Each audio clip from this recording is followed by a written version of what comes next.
বাইতুল আমান জামে মসজিদ, এটা দক্ষিণ কেরানীগঞ্জের সাবেক এমপি আমানুল্লাহ আমানের অর্থায়নে সুন্দর একটি মসজিদ, যেটা হযরতপুরে অবস্থিত এবং মাশাআল্লাহ খুব সাজানো গোছানো এবং পরিপাটি।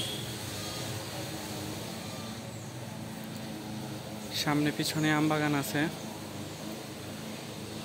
ফল গাছ, ফুল গাছ এবং ভিতরে সৌন্দর্য এবং বিশাল আকৃতির মসজিদ,